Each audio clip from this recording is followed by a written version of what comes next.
Hi everyone, today I've got 15 must-know tips for Valheim. Warning, spoilers ahead.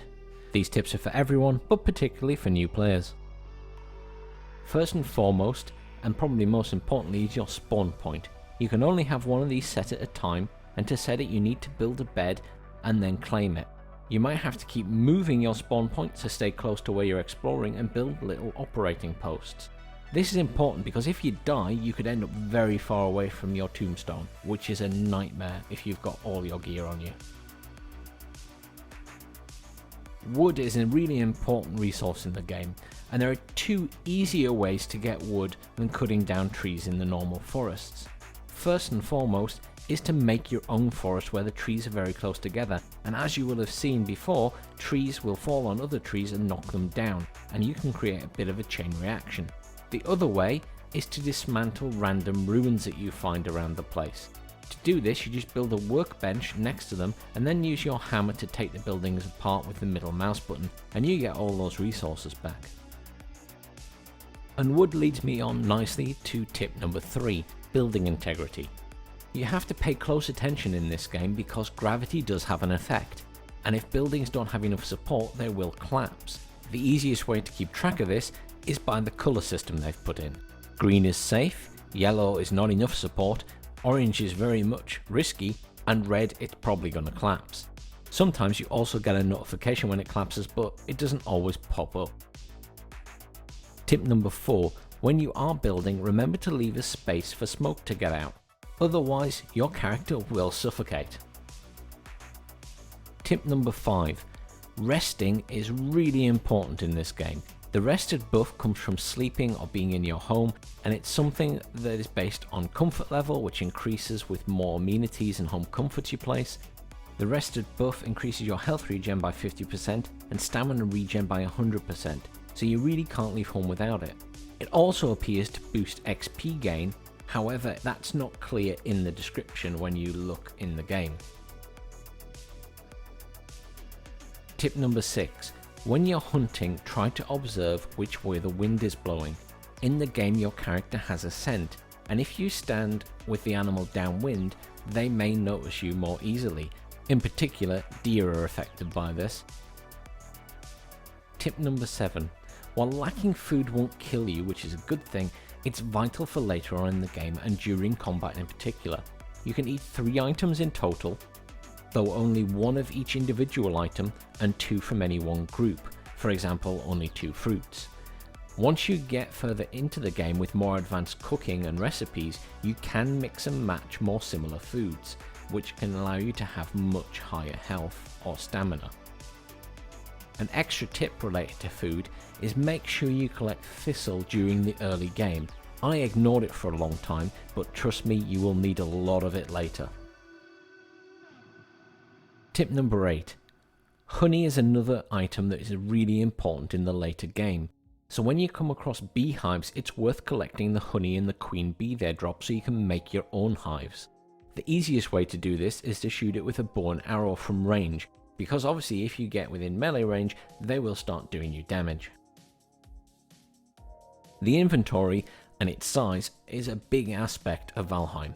Now you can't make the inventory any bigger in the sense of carrying more individual items, however you can increase the carry weight by 150. To do that you need to buy the Meginjord. That's from Haldor the Merchant, and it costs 950 gold. Long term, it's probably also worth picking up the fishing rod from him as well. Which leads me nicely on to tip number 10. Haldor resides somewhere in the Black Forest, but where on the map varies in every game. This means he can spawn right at the edges of the map. However, once you get close enough, a sack or bag icon will appear on the map. You can sell items to Haldor to help make gold. You can't pick the items, but currently amber pearls, rubies and silver necklaces have no other use and will be sold automatically from your inventory. Tip 11 is build portals. They're accessible pretty early on in the game, and it makes a huge difference when you're travelling between distant biomes or islands, so you can quickly transport things back to your main base. However, you can't use them to transport metals. Tip number 12, exploring the swamp is really dangerous. This is usually the third biome you explore, and it's the first place you find mobs that really output high damage, and particular poison damage. Before you venture there too much, it's worth making some poison resistance mead. This is made in 2 stages. First, you craft the mead base at the cauldron, and then you take it to the fermenter. This will give you 6 bottles, and it costs 10 honey, 5 thistle, a necktail, and 10 coal. And you'll now understand why I was saying honey and thistle are so important as you get further on in the game. The best time to use that is just after you get poisoned, or just before you engage a mob which is going to poison you. Tip 13. If you're confused about where to find iron, because it's not immediately obvious where to get it in Valheim, copper and tin are obviously fairly in your face.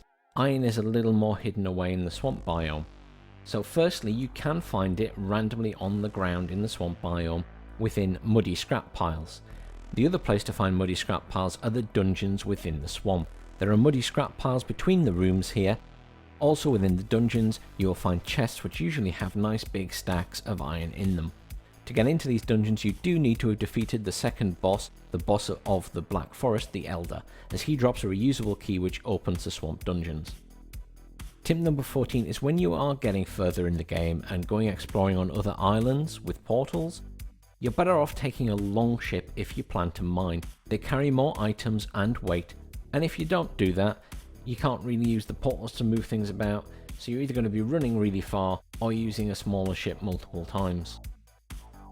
Now, while this is tip 15, for sticking around this long, I've included a tip 16, so please hang around to see that at the end. But this tip is don't forget about the special ability. When you kill a boss, you can return to its original runestone at the initial world spawn point and choose to take on its special ability. This is activated with the F key on the keyboard. The first boss's ability reduces stamina usage, so it's great for when you're running around in a boss fight or just running a long distance. Thanks for sticking around this long, guys. Tip number 16 is a 2-parter. First, early game, it's always worth taking a cart for mining. And I usually have my hoe out, and as I'm pulling it, I will be flattening the land in front of me so it takes less damage. And then, most important of all, I advise you don't ride around in the cart with someone else pulling you, or this might happen. Thanks for watching, everyone. Please like, share and subscribe. Comments both positive and negative are encouraged. Do you have any tips that you think should be on this list? And there's a chance you and your suggestion could feature in a future video. Again, thanks very much for watching and have a fantastic weekend.